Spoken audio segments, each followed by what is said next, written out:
আসসালামু আলাইকুম, সবাই কেমন আছেন? আশা করি সবাই খুব ভালো আছেন। আজকে আমি আছি আমাদের টপ ফ্লোরে, ছাদের মধ্যে, যেখানে আমাদের ট্যাঙ্কির লাইন দেওয়া হয়েছে। সো চলুন আজকে আমি আপনাদেরকে ট্যাঙ্কির লাইনগুলো ঘুরে দেখাই। এই যে আপনারা দেখতে পাচ্ছেন, আমাদের এই প্রজেক্টে ট্যাঙ্কি বসানোর কাজ শেষ। টোটাল আমাদের 3টা ট্যাঙ্কি বসানো হয়েছে 2000 লিটারের, টোটাল 6000 লিটার। সো চলুন এই প্রজেক্টের পাইপ লাইনের যে বিষয়গুলো, সেগুলো আজকে আমি আপনাদের সামনে তুলে ধরবো এবং কিভাবে পানির লাইনগুলো দেওয়া হয়েছে সেই সম্পর্কে ধারণা দিব। সো চলুন দেখে আসি। প্রথমে আমাদের মোটর থেকে ইনলাইনটি, যেটি আমাদের মোটর ছাড়ার পর যেখানে আমাদের ট্যাঙ্কিগুলো পানি একই সময়ে একই পরিমাণে পড়বে সে সম্পর্কে। সো আমাদের এই যে লাইনটি দেখতে পাচ্ছেন, এটি হলো আমাদের ইনলাইন, মানে এটি রিজার্ভ ট্যাঙ্কি থেকে পানি উঠিয়ে এদিক দিয়ে সরাসরি ট্যাঙ্কিতে প্রবেশ করবে। এই যে যদি আমরা দেখাই, এই যে এটি হলো আমাদের সিঁড়ির রুম। এখানে নেট দেওয়া, তো এই যে এদিক দিয়ে পাইপটা সরাসরি, যে পাইপটি দেখা যাচ্ছে, এই পাইপটি সরাসরি আমাদের নিচ পর্যন্ত গেছে। যদি আপনারা দেখেন আর কি, এটা নিচ পর্যন্ত সরাসরি গিয়ে আমাদের রিজার্ভ ট্যাঙ্কি বরাবর সেখানে মোটর ফিটিং করা রয়েছে, সেখানে চলে গেছে। তো রিজার্ভ ট্যাঙ্কি থেকে আসার পরে আমাদের এই জায়গাটাতে 3 ভাগে ভাগ হয়েছে। যেমন যেহেতু এখানে আমাদের 3টা ট্যাঙ্কি, সো এখানে আমাদের প্রথমে এই ট্যাঙ্কিতে এসে সংযোগ হয়েছে, এই যে দেখতে পাচ্ছেন এভাবে। তারপর এখানে এইভাবে এখানে এসে সংযোগ হয়েছে।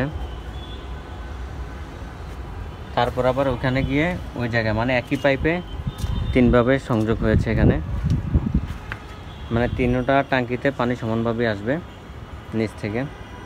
এবং এখানে যেটি রয়েছে, এখানে একটি আউটলাইন, একটি চাবি রয়েছে, যাতে ছাদের মধ্যে টুকটাক কেউ বাগান করলে বা ছাদের মধ্যে বা পানি লাগলে তখন এখান থেকে চাবিটি ঘুরে আউটলাইনে পানি বের করার জন্য। এটা হলো আমাদের ট্যাঙ্কির। এখন আসি আমাদের প্লটে যেভাবে ট্যাঙ্কি থেকে লাইনগুলো গেছে সে সম্পর্কে ধারণা দিব। সো আপনারা দেখতে পাচ্ছেন 3টে ট্যাঙ্কিতেই এভাবে লাইন বের হয়েছে আমাদের সমানভাবে, এবং 3টে ট্যাঙ্কিতেই আমাদের চাবি রয়েছে।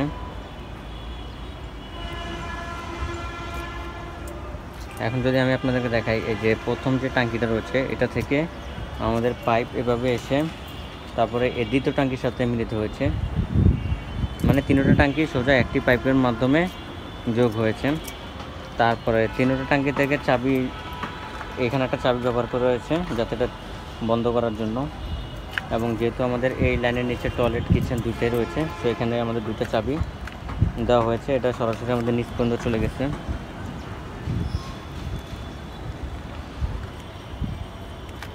তারপর হলো আমাদের যেহেতু সামনের দিকে অ্যাটাচ টয়লেট, বারান্দা এগুলো রয়েছে, সো সামনের দিকে আমাদের লাইন রয়েছে। এই যেটা হলো আমাদের বিল্ডিংয়ের সামনের সাইডটি।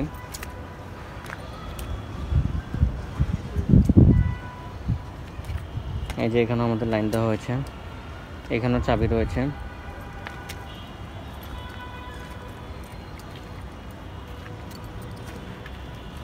তারপরে এভাবে পুরোটি ঘুরে, যেহেতু আমাদের জায়গাটা এল শেপের, এই যে আপনারা দেখতে পাচ্ছেন পুরো জায়গাটা এখানে এসে এল শেপ হয়ে গেছে।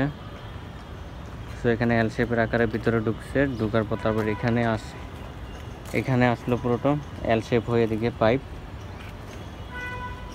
তারপর এখানে যেহেতু আমাদের এদিকে টয়লেট আর কিচেন রয়েছে নিচে, সো এখানেও লাইন রয়েছে, আবার চাবি দেওয়া রয়েছে, মানে প্রত্যেকটার জন্যই চাবি দেওয়া হয়েছে, মানে প্রত্যেক ইউনিটে বা প্রত্যেক টয়লেট কিচেনের মধ্যে আলাদা আলাদা করে চাবি দেওয়া রয়েছে, যাতে অফ করে দেওয়া যায় পানির লাইন কোনো সমস্যা হলে বা যে কোনো কিছু হলে। এখান পর্যন্ত এসে শেষ হয়েছে, যেহেতু আমাদের ওখানে কোনো আর কিছু নাই পিছনের সাইডটাতে, তো ওখানে কোনো কিছু রাখা হয় নাই। এইভাবে আমাদের পাইপগুলো সবগুলো ঘুরছে ট্যাঙ্কি থেকে।